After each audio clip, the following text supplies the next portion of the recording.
أعوذ بالله من الشيطان الرجيم.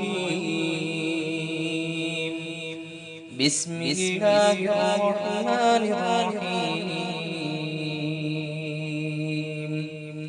قل إن كنتم تحبون الله فاتبعوني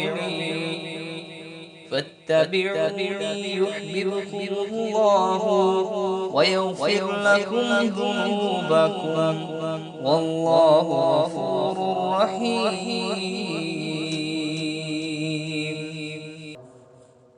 نحمده ونصلي على رسوله الكريم اما بعد فاعوذ بالله من الشيطان الرجيم بسم الله الرحمن الرحيم.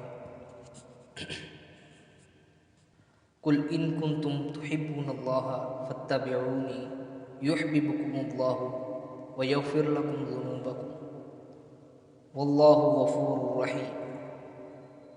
قل اطيعوا الله ورسوله فان تولوا فإن اللہ لا يحب الکافرین.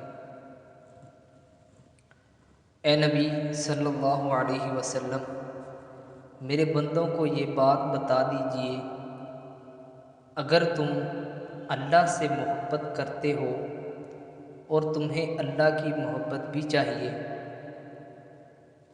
تو اس کا ایک ہی طریقہ ہے، ایک ہی راستہ ہے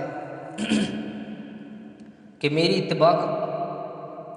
اگر تم میری اتباع کرو گے تو اللہ تم سے محبت کرے گا، اور جب اللہ تم سے محبت کرے گا تو تمہارے نامہ اعمال میں کوئی بھی برا عمل باقی نہیں چھوٹے گا. جب کوئی کسی سے محبت کرتا ہے تو وہ اس کی کوتاہی کو معاف کر دیتا ہے، اور اللہ بہت ہی زیادہ مہربان ہے. اے نبی صلی اللہ علیہ وسلم، فرما دیجئے کہ اللہ اور اس کے رسول کی اطاعت کرو، اور جو رسول اللہ صلی اللہ علیہ وسلم کی اطاعت کرتا ہے وہ حقیقت میں اللہ تعالیٰ کی ہی اطاعت کرتا ہے. اور یہ بھی بتا دیجئے کہ اگر کوئی اللہ اور اس کے رسول کی اطاعت سے اعراض کرے گا تو اللہ رب العزت کو ایسے لوگ پسند نہیں. حضرات، ایک حدیث میں رسول اللہ صلی اللہ علیہ وسلم فرماتے ہیں کہ میری ساری امت جنت میں جائے گی سوائے ان لوگوں کے جو لوگ انکار کریں. صحابہ کرام نے پوچھا، اے اللہ کے نبی، جنت میں جانے سے کون انکار کرے گا؟ فرمایا، جو میری اطاعت کرے گا وہ جنت میں جائے گا، اور جو میری نافرمانی کرے گا وہ جنت میں جانے سے انکار کرے گا.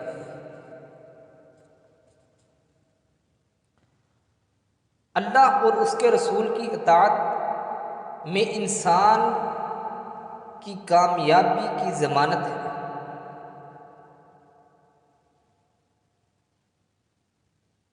لیکن یہ اطاعت کیسے ہوگی؟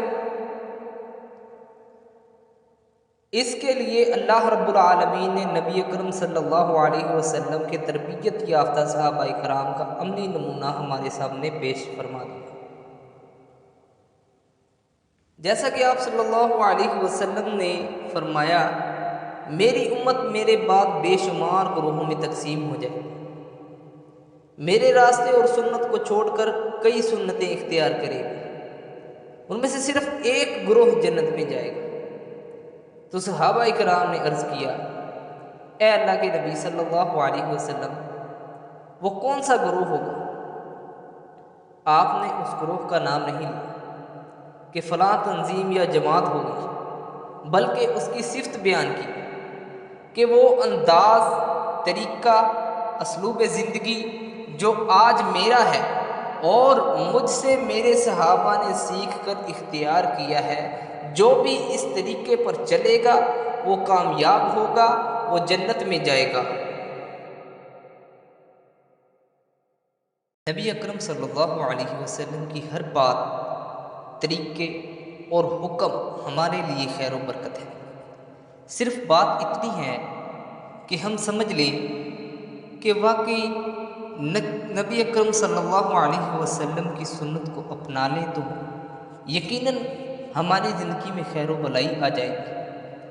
اگر ہم سنت کو چھوڑ دیں گے تو پھر بد امنی، خون ریزی عام ہو جائے گی، جو کہ آج ہم دیکھ رہے ہیں ہمارا ملک کس طرح بد امنی، خون ریزی اور تباہی اور بربادی کا شکار ہے۔ لیکن ہم اور طریقے ڈھونڈ رہے ہیں کہ ہمارا ملک بد امنی سے بچ جائے، لیکن وہ طریقہ جو اللہ اور اس کے رسول صلی اللہ علیہ وسلم نے بتایا تھا کہ ہمیں سلامتی کیسے ملے گی، تمہارے علاقے حکومتیں کیسے محفوظ رہیں گی۔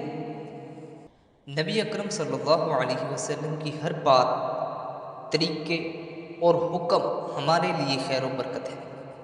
صرف بات اتنی ہے کہ ہم سمجھ لیں کہ واقعی نبی اکرم صلی اللہ علیہ وسلم کی سنت کو اپنا لیں تو یقیناً ہماری زندگی میں خیر و بلائی آ جائے گی۔ اگر ہم سنت کو چھوڑ دیں گے تو پھر بد امنی، خون ریزی عام ہو جائے گی، جو کہ آج ہم دیکھ رہے ہیں ہمارا ملک کس طرح بد امنی، خون ریزی اور تباہی اور بربادی کا شکار ہے۔ لیکن ہم اور طریقے ڈھونڈ رہے ہیں کہ ہمارا ملک بد امنی سے بچ جائے، لیکن وہ طریقہ جو اللہ اور اس کے رسول صلی اللہ علیہ وسلم نے بتایا تھا کہ ہمیں سلامتی کیسے ملے گی، تمہارے علاقے حکومتیں کیسے محفوظ رہیں گی، اس کو تو ہم نے چھوڑ دیا۔ حضرت عمر بن خطاب رضی اللہ تعالیٰ عنہ لوگوں سے کہہ رہے تھے کہ لوگوں، اگر حکومت قائم رکھنی ہے تو سنت کو لازم پکڑو، تمہاری حکومت برقرار اور مضبوط رکھے گی۔ لیکن اگر تم نے نبی کی سنت کو چھوڑ دیا تو یہ ساری حکومتیں کمزور پڑ جائیں گی۔ آج بھی یہی طریقہ ہے۔ نبی صلی اللہ علیہ وسلم کی سیرت کو اپنائیے، سیرت النبی سے زندگی گزارنے کا طریقہ سیکھیے، اللہ کی ہدایت قرآن کو اپنائیے، اسی میں خیر و بلائی ہے، اسی پر چلنے سے معیشت مضبوط ہوگی، کاروبار چلیں گے، امن ملے گا اور ہمارے شہر پرسکون ہوگے۔ لیکن اللہ کے دین کو پسے پشت ڈال کر اور نبی صلی اللہ علیہ وسلم کی سنت کو چھوڑ کر ہم یہ سمجھ لیں کہ ہمارا ملک امن و سلامتی کا گہوارہ بن جائے تو یہ بہت ہی ناممکن ہے۔ حضرات، ہم نے اگر زندگی کو پرسکون گزارنا ہے تو ہمارے لیے یہ لازم ہے کہ رسول اللہ صلی اللہ علیہ وسلم کی اطاعت کی جائے، کیونکہ رسول اللہ صلی اللہ علیہ وسلم کی اطاعت میں ہی اللہ کی اطاعت ہے۔ وما علینا الا البلاغ المبین۔